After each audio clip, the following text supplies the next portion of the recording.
Hey, what is up guys? It's your boy Speed here, and today we're going to be talking about 5 Dota myths that you believe that are just not true. This is information that, I don't know, a lot of the Dota community might even believe is true, that is simply not true. So I'm going to update your knowledge databases, and let's hop into it.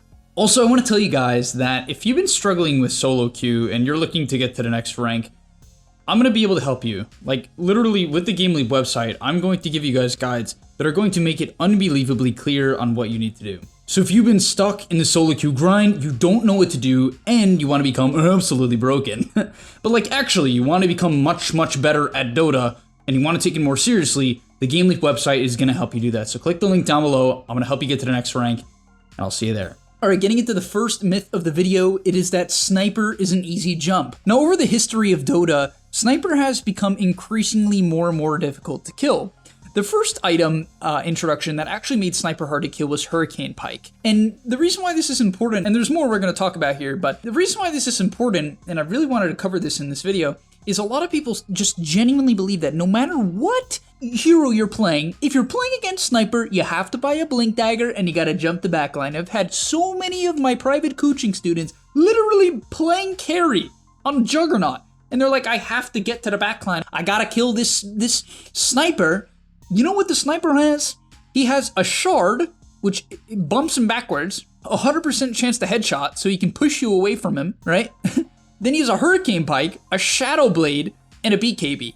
And it's like, in what universe are you just easily killing this Sniper? The answer is, you're not, right? So obviously if the Sniper goes your classic 2K, Daedalus, Deso, Dragonlance, Mask of Manus, and the guy has no defensive items, this doesn't apply.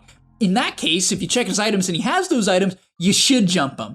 But in a lot of games, people are still overextending for Sniper when they simply don't have the damage to kill him. You need to be very careful about this, because people will literally flame course nowadays for not jumping the Sniper, and it doesn't mean you don't jump Sniper. That's not what I'm telling you guys. I'm just saying often in this current state of Dota, you actually need a synergized jump to kill mid to late game Sniper when he has the Hurricane Pike and Shard online, and that is actually very important information against one of Dota's best pub heroes. Alright, getting into the second one, this is kind of interesting, but a lot of people think Lich, a little bit of a Lich specific fact here, this was brought to my attention by my friends, that Lich Frost Armor actually doesn't work against summon units or towers. So Lich is apparently really not good against Lycan, because you would imagine if your teammate's getting gone on, or you're getting gone on, you Frost Shield and the Wolves and the Helm Dom just does 70% less damage. Well, joke's on you, it doesn't work. I don't know why, I feel like it definitely should, but it only works against illusions and heroes, meaning also, if you're tanking a tower as Lich and you Frost Shield someone, it also does not work, which is weird. I didn't know this to be the case, and it's actually quite interesting information. Alright, getting into the third point, it's that if you play Dota, you can't get laid. Well, you know, I hate to break it to you guys, but this is just absolutely not true. As much as it might seem to be the case, you know, most of my pub teammates, the way they flame each other, maybe it is the case. They have little control over their emotions. But I will tell you right here, right now, it's possible, guys. I wouldn't necessarily know. This has nothing to do with me. This is not from personal experience. I just want to let you guys know that you should believe in yourself, all right? If you've given up on the dating market, you don't feel like you can find a girlfriend, don't give up, guys. This is a very important myth that you might have in your current mind, and you gotta get rid of it. Alright, getting into the fourth one, it is that spamming pubs is the only way to gain MMR. This is absolutely not true, and there's a lot of players who feel that, oh, if I don't spam pubs, if I'm not the type of guy who plays 10, 15 games a day, I'll never get to Immortal.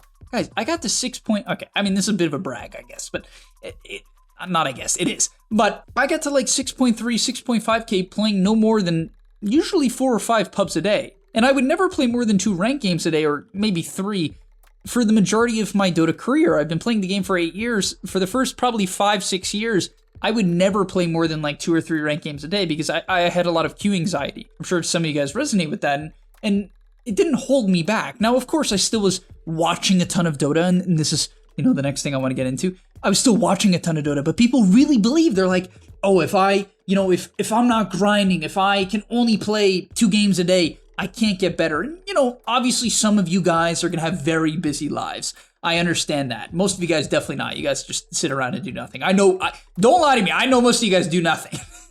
But obviously for some people, you're going to have kids and a job and so on, and you're not going to have time to play a lot of Dota, and it's going to be very hard to gain a rank as a result of this. Of course, I don't think you should give up if it's your goal. In fact, I would almost push you to continue trying. It's something that can relieve a lot of the stress of the real world when you have something external, you know, a Dota goal that you can chase. It's very fun. But mainly what I'm trying to say here is that it's very important that you don't get caught up in the mindset that the main way, even the best way, because this is not the case, the best way to gain MMR is by spamming pubs. I don't think this is the case at all. In fact, I think playing 8 to 10 pubs a day is honestly a waste of time. I think the sweet spot, it depends on the person. I think some people have the capability to focus and try and learn and be self-critical for 8 to 10 games. Do I think that's most people? Absolutely not. Absolutely not. And I don't think you're one of those people. If you find yourself zoning out, right? You're playing a game and you zone out and you're thinking to yourself, I have no idea what I've done wrong in this game. I have no idea what the enemy team did right against me. And the only thing you're thinking is that your team sucks. You should stop playing solo queue. You should watch your replays, or if you don't have the attention span to do that, you should at least watch pro games. Another great thing you can do, and in fact the best way to learn in my opinion, is one of two things. Either find a coach, pay for a coach, or find high MMR friends. Find people that are better than you and just talk to them. That was the main thing I did. I didn't really have very many coaches throughout my career in Dota, but I constantly would find new teammates. I would be joining teams with players that were better than me, right? So I'd have good teammates, right? And on top of that, I would have, Dota mentors or friends that I would talk to. And that was incredibly valuable for me because it would kind of refresh me. Let's say I had a bad game of solo queue. If I had some friends to talk to or friends to play with, I could play party queue in between games and then I could reset mentally. There's less stress in party queue and unranked, and I could still be in a very good mood, right? I could still focus on my game, focus on my mistakes, focus on everything that was happening, right? So that was incredibly valuable to me, and I can't recommend that enough. And I know I'm getting a bit off topic for this Dota myth video, but I just thought this was like something that's really useful and something I wanted to share with you guys. So hopefully that makes a lot of sense. All right, and finally, the last myth of the video is that Pudge is a bad hero. Pudge is definitely not a bad hero. In fact, there's a lot of pro teams picking Pudge right now. This hero is quite good. The flesh heap is insane. Like, I don't know what else to say about this hero besides the amount of damage block you get from flesh heap is genuinely incredible. It's insane. Like, it's straight up insane how much damage block you get from flesh heap. And there's a lot of matchups. For instance, Juggernaut. Spin does like no damage. Skywrath Mage. Level 1 Skywrath Mage ulti, even level 3 Skywrath Mage ulti, does very, very little damage to ulti. In fact, level 1 Skywrath ulti does no damage to Pudge if he has max flesh heap active, which is incredible. That's like 600 damage just blocked. And of course, this applies to everything. Auto attacks, every spell that's casted on you, every click, every tower, every creep, everything gets blocked. Everything gets blocked, which is insane. There's clearly value in this hero. And I honestly think even as a support, the hero is not that bad right now. I think it's a shame that people are not taking a point in flesh heap as support Pudge, because I think like having a point in flesh heap, just 1 point, you don't even need 3-4 points. You don't have to go 1-4-4. Just going 1-4-1 or 2-2-1, something like, or 1-3-1 is probably the most realistic build, or 1-4-1, right? Is fine too. This 1 point in flesh heap drastically reduces how much damage you take from rot, which severely increases your odds of being able to buy time for your team, tank damage, even jungle creeps. It's such a big deal because you can actually use rot.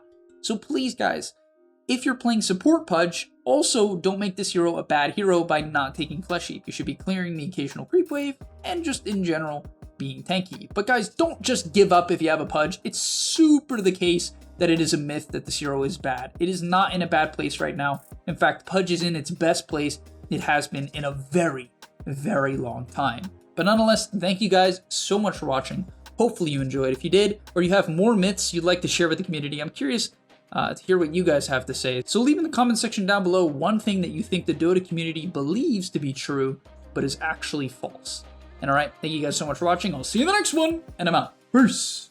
And that's all, but remember, before you leave, come on, before you tune out, subscribe to the GameLeap website where we are going to help you get to the next rank. If you're stuck, click the link down below, and I'm out.